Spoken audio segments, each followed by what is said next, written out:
Listen, Google's great and all, but isn't the end all be all. We think it's time to rethink what we've always assumed to be true. From there, we're gonna go underground and shed light on one of hip hop's greatest records, King Geedorah's Take Me to Your Leader.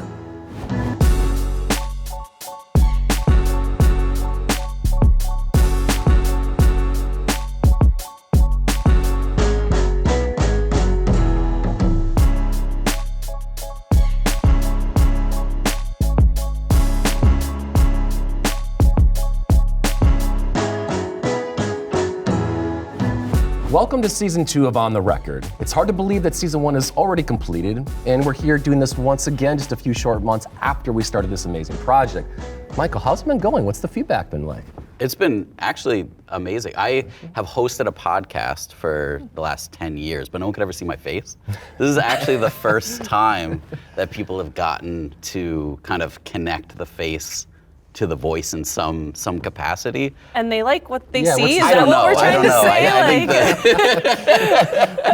think but it has been, it's reached more people that would never turn on an audio podcast, but will sit and watch a YouTube. So I feel like that has been a pleasant change for me anyway. I'd agree. Even my mother and father took the big screen in their living room, decided to project it on there and watch us as if it was a movie. So shout out to mom and dad for doing that embarrassing stuff. But that's where we're at this day and age. Yeah, So, yeah. Stace, how about that? I'm sure some people have shouted you out. You've heard from some people. Yes, I have. I will say I also heard from a random hairdresser not loving on my hair, so tried to spruce it up a little bit more for today. So if you're out there, I hope you approve now. What a weird flex to get in the DMs, right? But also, you can pick your audience and you find it. That's right. Cool, team. Well, again, we're thrilled to be here. We're gonna do things a little bit differently today. We have some exciting music, some exciting topics to talk about throughout season 2. But I want to hand the MC responsibilities over to Stacey Daly, because Michael and I have a ton of passion about A, the music, and B, the topics, so we couldn't help ourselves. So Stace, why don't you take us away? Thank you. Thanks for letting me command. Yes. Watch out when you give me the mic. It'll be the last thing you do. But let's dive right into the music, though. King Geedorah's Take Me to Your Leader. Michael, if anyone has seen your Office background, Sure. They know you have a lot to say on this. So please take it away. Your thoughts on the album. Absolutely. I mean, it's one of my favorite Doom albums, mainly because he produced it and performs on it, about half of it anyway. But I also like the tie-in to our topic today, in that this is one of 5 albums that he released within 2 years, all on different labels. And it was his attempt to start to diversify his catalog. So it's not under the Doom brand. Everyone knows it as a Doom album. But he released in the same year this album, King Geedorah, Victor Vaughn, and a Doom album. And and then a supergroup as well, with the Mont Silent Stars. So he kind of illustrated, as a musician, how do you take this risk to start to not just rely on one label, not just rely on even one album, to build your brand on top of it. And I felt it was a really nice tie-in to what we're gonna talk about today, which is diversifying our marketing channels, or are we going to? Yeah, exactly. And I think underscoring the word diversification is much of what we'll talk about today. But I love when you use the word risk, right? Because Doom itself, his whole career, his whole brand was a gamble. Mm-hmm. Few have done what he's done or even challenged himself to consider doing it. And a lot of people, our paid media buyers, are listening. They're saying, Google's my everything. That's where my returns come from. That's where my ROAS happens to be generated from. We're saying maybe you can do things differently, and if you challenge yourself to get uncomfortable, something I said in season 1, perhaps there's an opportunity that's plentiful. So I love doing what he represents, and I think some of the tracks we're about to talk about kind of bring it to life in a really kind of visceral way, I think. Yeah, absolutely. Overconfidence gets you killed. Those men are dangerous. He may have a face like a waffle iron, but he's got a heart of gold. My little friend here is the only one who understands me. Take me to your leader. Okay, speaking of tracks, I am not a MF Doom. I have no idea. Well, get hip Full to it then, girl. Come on disclosure, here. I did my homework. I need help. I listened to the track "Take Me to Your Leader." Okay, so I hear what do you call it? Cartoons. I hear random kids. I don't get it. like help. Well, he's the man who knows Please. everything about this Like, record. what, yeah, so- what's going on? Like, what is? And then I hear there's a Godzilla tie-in, Mm-hmm. and like, can you educate me, please? I think there's a couple things happening on the record. I mean, one, Doom produced the whole record, and he's known for these kind of cartoon samples. His whole persona comes from Dr. Doom, right? And so there's this tie-in to comic books and even kind of childhood. And then you've got this kind of Japanese tie-in with King Geedorah, and that's where. So he's pulling some of these samples together. He also had a supergroup, which was loosely inspired by Wu-Tang. And so he's trying to kind of pull on some of those threads and see, can he make his own supergroup, which the album came out slightly before this, didn't go anywhere. I don't even think it's in print anymore. But this was kind of an extension of some of that work that he was trying to push forward at the time. So you've got these kind of mix of influences coming together, but it is wholly him at the end of the day. Okay. But it is a bit jarring, I think, the first time you hear it. You kind of have to get into his universe to get into it. Because even the production patterns, the way he produces his drums, I mean, I can like visually see him on an MPC drum machine hitting the pads in these very unconventional patterns, and then it also aids his pacing on his flow, right? Like it's unusual. It's unlike anybody else, and there's actually people that have broke down the patterns that he's created throughout time, and they're wildly sophisticated. They might come off somewhat, I don't even know what the word would be, perhaps, but like Doom did something no one else had really done, and it embraced it in a way that few others had as well. And I, as a person who's been around sampling a lot of my lifetime, I guess, Doom masters it, right? Like the things that he picks from all across the world, I'm sure his crate digging spanned the globe, if you will. The things he found and then more importantly selected were pretty prolific. I mean, really, some of the strings I hear throughout are just fantastic. I notated a song called I Wonder. It was the one that caught my attention because the beat just bangs, right? Like it goes so hard, and then you lay something over the top that's kind of like scientific, but also like really pure and raw, which is Doom at its core. Like, it's pretty infectious as a collection, I'd like to think.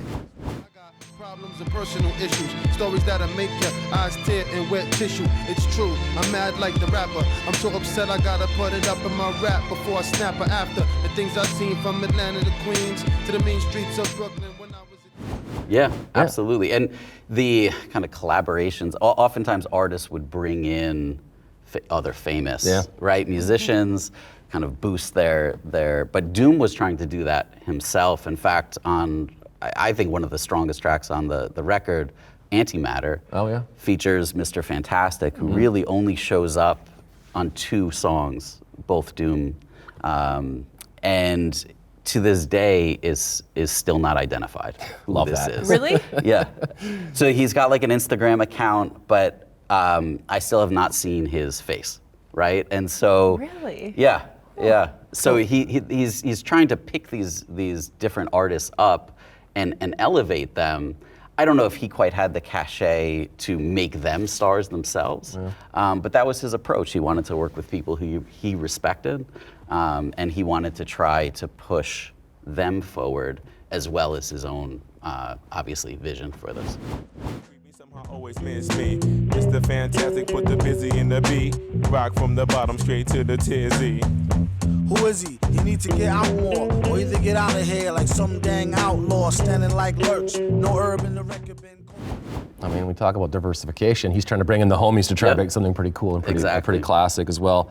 I love, Phasers, if you go to the Spotify playlist, those who have not heard the record, definitely check it out. You'll see 40 million other people love Phasers, and similarly the Next Levels.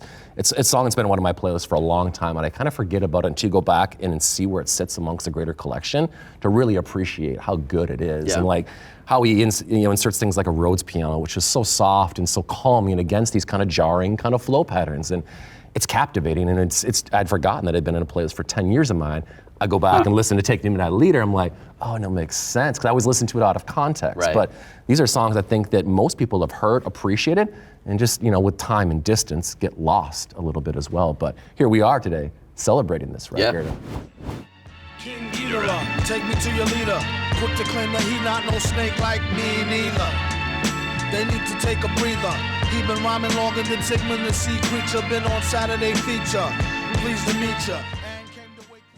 One of the things you and I were talking about just off camera prior, 2003 is when this record comes out. Yep. Let me take it back to 2003. Everybody's bumping In the Club. 50s record comes out, right? Like 50s Get Rich or Die Trying is on the scene, and it has consumed hip hop and rap. Like wholesale, it's everywhere. You can't go anywhere without hearing it. Doom comes out with King Geedorah. Like jarring in its placement, but also how perfect to catch the market by surprise, to do things others were clearly not going to do, and to harken back to what was often talked about as the golden era in hip hop and rap. He's walking that forward into the 2000s in a meaningful way, but it's uniquely original to him. Yeah. I love that. And it doesn't fit anywhere in the 2000s. I actually think it fits better today. Yeah. Into the landscape of kind of lo-fi production. I mean, in the early 2000s, we were at the peak of overproduction.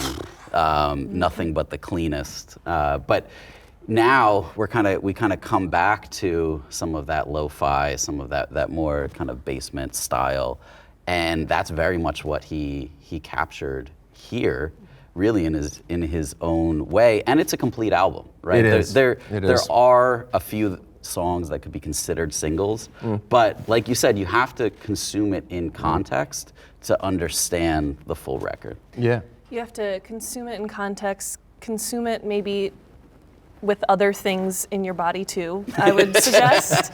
And then also, if you weren't bumping in the club in 2003, I'm with you. I was not either. Come on. Not everyone was. Some of us were jamming out to Avril Lavigne maybe, or just in case you weren't as well. We don't want to alienate you. I love that. All right, well, let's get into the topic here. We talked about it a little bit in season 1 when we were talking about Google search and whatnot, so I want to bring it back again. Basically, we are not fans of Google. We'll just say that politely. We're sick of Google, actually. We'll just say it like Hot that. take. Hot take, yeah. Full of those. So want to get into kind of where did this come from? How did we land here? Like, what was that? Was there a moment that was like, you know what? See ya, I'm over you. Like, what led to this kind of thought? I think that, well, Michael brought, you're big into data analysis and you bring some things to light that sometimes it gets not swept under the rug, but just ignored. And we go back and we look at a calendar's year's performance, and we have a substantial investment into Google and primarily search in all of its channels, of course. We come to find that after a substantial investment, some really great effort, a lot of strategic thinking, our growth was pretty menial to the tune of, not a lot. I won't give the exact number, but I would suggest that it was outsized by the time that we invested in the channel. So no marketer wants to live where there's diminishing returns, right? We have to see compounding growth. And when it's happening so marginally, it's hard not to get frustrated and to think, if we continue to do this, we should expect the same results, if not a diminishing result based upon what we've seen. So over the last couple of months, we said, man, it's going to be what it's likely going to be there. And if we continue to accept that, our fate is going to follow that path. It's probably not great. So we've started to take things and test and experiment. But it was really that acknowledgement of like, man, this is an outsized investment based on the return. Yeah, and I don't think that the return was necessarily bad. True. Like, it wasn't as good as we thought, because I think we were measuring not the lifetime value always. We were kind of measuring on the month-to-month basis, and those numbers were okay, but it really wasn't adding up to the lifetime value that we wanted, and the overall investment that would allow us to scale. Yeah. And so I think it's not that we don't like Google. Sure. It's that Google can't be our only answer. So that's where we really got to, was we know what we're going to get out of this channel. It's not quite enough for us to scale. What do we do in addition to it to then create that compounding growth? No question. And for those of the performance marketers that are either watching or listening, right, they know that Google's product line has changed fundamentally. Things have vanished, and now there's new things like demand generation. PMAX is what all your Google account representatives will, of course, sell you on. It's becoming more algorithmically driven. So it's you input your stuff, you trust us, let the machines work, and then out the end will come the results. So some of the fine-tuning that a paid media buyer could do in the past, it's actually kind of going by the wayside. So you have to approach ad buying and bidding differently than you have in the past. And again, you have to look at other channels that might allow for some of that fine-tuning to meet some of the things you want to test and experiment. And maybe Google's saying, that's not going to be us in the future. And you know what? That's okay, but we have to go elsewhere to find the things that might be able to be optimized to our liking. Yeah, well, I think that's actually a really good point, in that we were spending so much time on this one channel when Google's kind of made it that you don't need to. And so their strategy has been, let's make this more turnkey. Let's make this, we'll do the work. We'll leverage the kind of AI sophistication for you. Now you can go spend time, I guess, doing something else. And we were still kind of operating as if we needed to be chugging away at Google, new campaigns, right? And what we saw was whether we did that or not, we were kind of getting the same result. So why not take that effort and apply it somewhere else? Now that Google opened up the opportunity that we didn't need a team of 10 just focused on that one platform. Yeah, even though we say or laugh a little bit about we might be breaking up with Google, we might actually thank them because again, we're getting freedom of time and these, again, performance marketers can maybe start to lean into areas they haven't been able to in the past because a lot of executives say, well, everybody's on Google, so just go there, get them, and then we'll figure out the rest.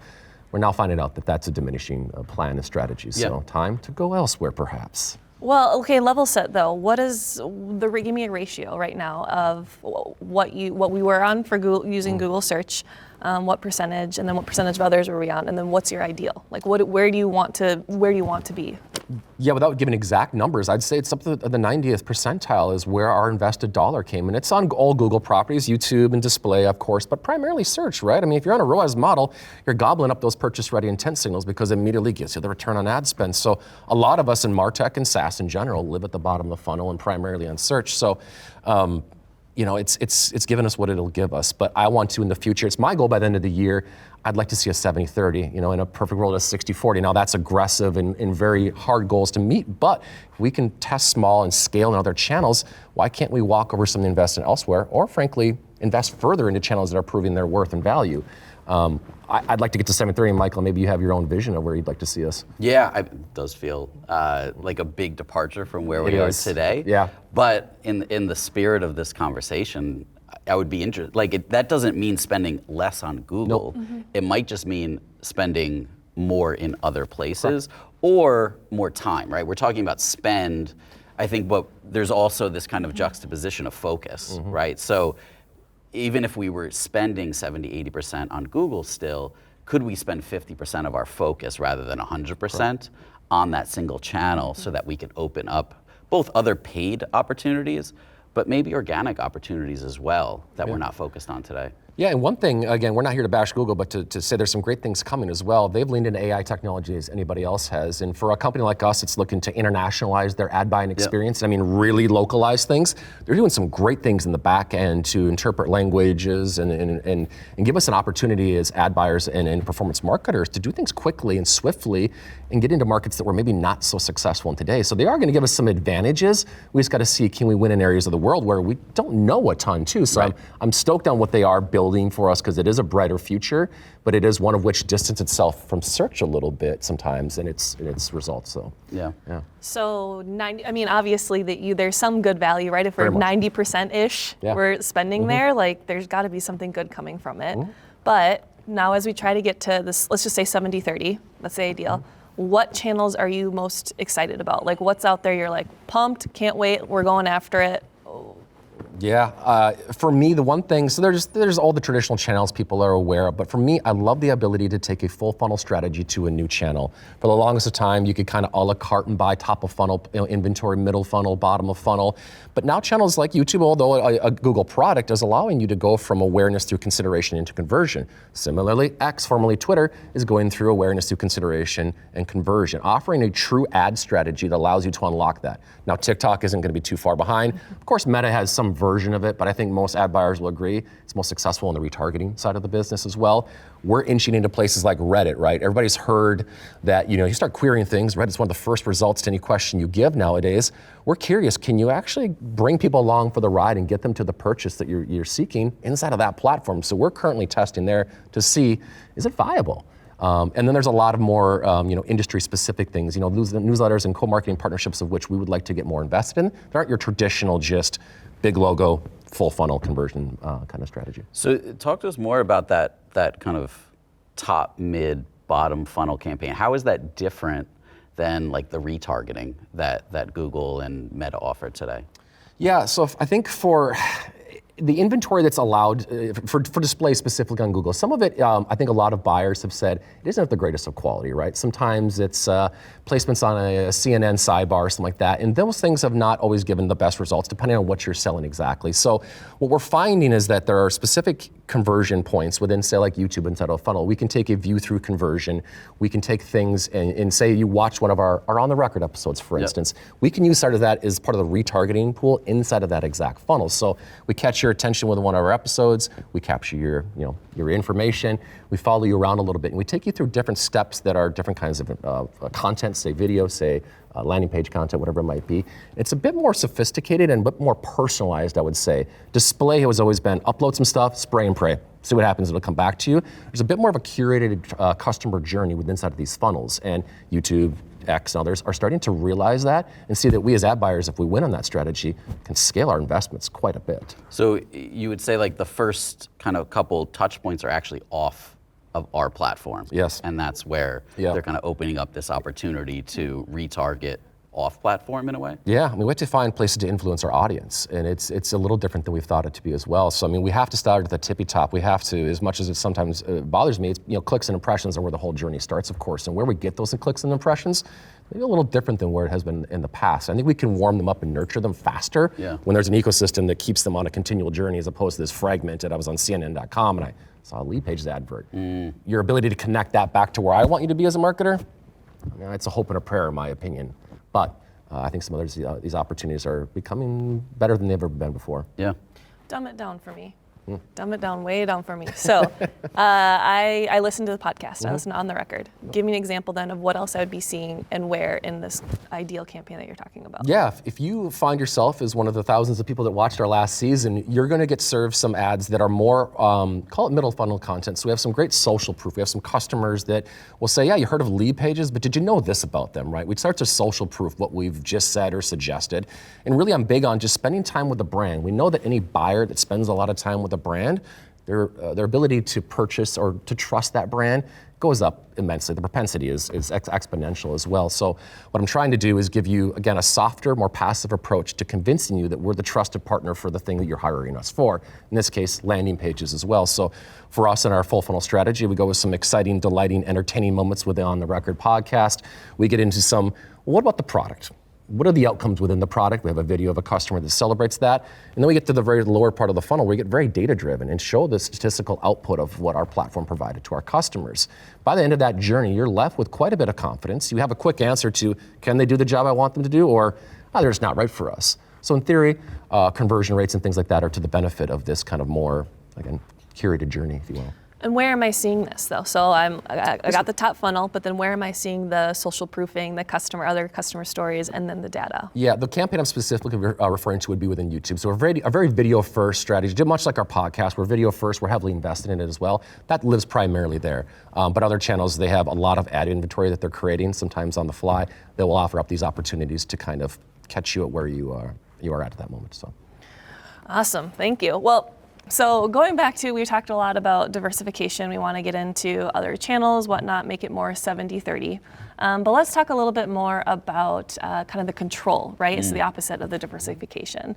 Google has a lot of control when you are 90-10 or whatnot. So what does that mean? What are some of the consequences of that other than some of the ones we already kind of hit on? Yeah, well, I think bringing it back to why we chose this record for this episode is Google is much like a major label. When you sign with a major label, they have, a ton of creative control. They also have ways, they're gonna make their money back. So they have ways to get their advance back. There's a lot of hidden fees. I think it was Tribe Called Quest made $15,000 on their first major label, which was a huge success, but because of the contract was so unfair, they actually took home only 15 grand. So what we're looking at is Google's much the same way, right? You spend, and Meta too, they have great mechanics to make sure that they're capturing more of the customer value that we're actually providing to the end user. But they've helped us acquire them, and we have to pay more and more in order for us to do that. What diversification helps us do is find some of those channels that are more like the indie labels, where we can keep 50% of that value, where maybe their reach isn't as big as Google, right? Google owns the world of search, but can we keep a greater percentage of the acquisition, or can we save on the acquisition cost of that channel, so we're actually keeping more of the customer value that we're creating? And I think that's kind of where I saw this. Doom even owns one of the labels, so now he's keeping up to 80%, right? Versus maybe 5% if he had signed to a label. He would have reached a larger audience, but his take home may have been very much the same, right? Yep. So I think we're looking at the same thing. How do we diversify so that we can find some channels where we can take home more, even if they're smaller? And that way we have a little bit more flexibility and control of what we do and how we choose to market. 100%. And I think we talk about breaking up with Google. Are we doing it? The answer is no. They're in it together with us. They really believe that. They know that our success is their success. And Google's so big and so monstrous that they don't need our success to be their success. Let's just be honest with us, But I think a lot of these other people see it as a more personal experience, and they take it on, they appreciate it on that level, which for a smaller SaaS business like ourselves means a ton. I also have a ton more trust in what I'm gonna get out of them. And you and I sit and talk about, well, we might invest a bit more based upon these conversations, which seem to think that hey, they got our best interests at heart. And if it doesn't work, well, it doesn't work, but we're gonna give ourselves the best shot here. Yeah, and it's good to understand that a lot of these channels, there's a ceiling. Whereas Google, you can spend as much as you want to spend generally, but these channels, you're going to need several of them because there is a cap on the audience that they reach, the amount of inventory that they have, and that's where diversification really comes in, is that there isn't just one more channel that we need. There's probably 5. That's a really good point, which does make it more complicated for a performance marketer who's now managing, say, formerly 5 campaigns, maybe 15, 20 right now, which does complicate it. But I do believe, and I think Michael, you share the same feelings, the way of the future is that. You can't just win on a singular entity like a Google or wherever else it might be for you. You have to be creative and be willing to go in elsewhere. I mean, if we look at just how user behaviors have changed, 84% of search is done on Google today, right? That's a big number, and we're talking about billions and billions and billions of queries, but we are seeing some people inch in on that. For instance, ChatGPT now owns about 4% of market share in the way of search. Now people say 4%, Ryan, who gives a damn, quite honestly, but that didn't exist a few years ago, right? That number is gonna continue to grow. So as we see people start to consume a little bit of what search is performing right now for Google, things are going to continue to change as well. So we have to be ahead of the curve and know that change is happening, whether we want it, whether Google wants it, or whatever else might happen. So it's kind of like I have holiday shopping on my mind. So basically, I could go get all my gifts on Amazon. There's no ceiling. I can get literally whatever I want. If I go to the boutique store down the street from my house, there's not going to be as many gifts out there I can get.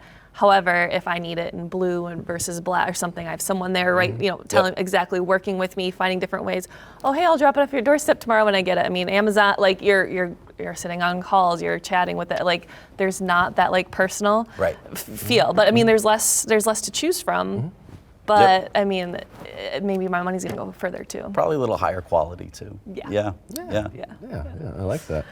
All right, well, the other kind of thing that I think that we also want to think about with Google, and when anyone talks about diversification or control, is what's going to happen in the future, right? When you're that reliant on one or two single entities, what happens when they're no longer there? And I think we're starting to see that with some of these lawsuits and things like that are coming out. And I don't know if anyone ever thought it would happen, starting back in 2020 when the lawsuit was first filed. But now here we are thinking Google Chrome, Google Ads, what's the future? Google has been getting these lawsuits for a decade or more.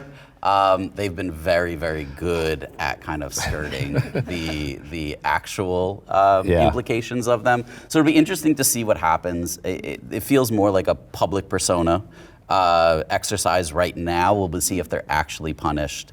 But so far, Europe has been punishing Google and Amazon a lot recently, but I don't think too much has actually changed. So we'll see. I think things change quickly, but they also move a lot slower than we think. No question. And as we wind this discussion down to, I think I want to just go back to King Geedorah's record and what one of the things Doom did by maybe keeping himself so close to his audience and knowing what they wanted, created a lot of resiliency, right? Absolutely. No matter where he went or wherever Doom was going to show up and under what pseudonym, people were going to follow, right? Again, our ability to diversify is going to create a more resilient customer base and frankly, just a general awareness that can travel with time and transcend time. There's so many trends inside the technology. What if you were trend proof to some extent because you are so many places and your customer base is always seeing you and engaging with you? Doom showed us that that can happen and create a brand that sustains decades. We as marketers probably need to adhere to something similarly. Be like Doom. Yeah. Sign off on that. I think that's the end right there. Yeah. I love Very it. nice. All right, well, I think that wraps up the episode here. We learned diversification, important, more of that 70-30 that we're going for. Also, kind of that control that Google has. Can we get more return elsewhere when someone has less in control of other channels? And then also that allows a different kind of branding, different creativity on how you express your brand and your company. And then also, be like Doom. I think that sums it all up. I love that. Yeah, very good. Absolutely. Yeah.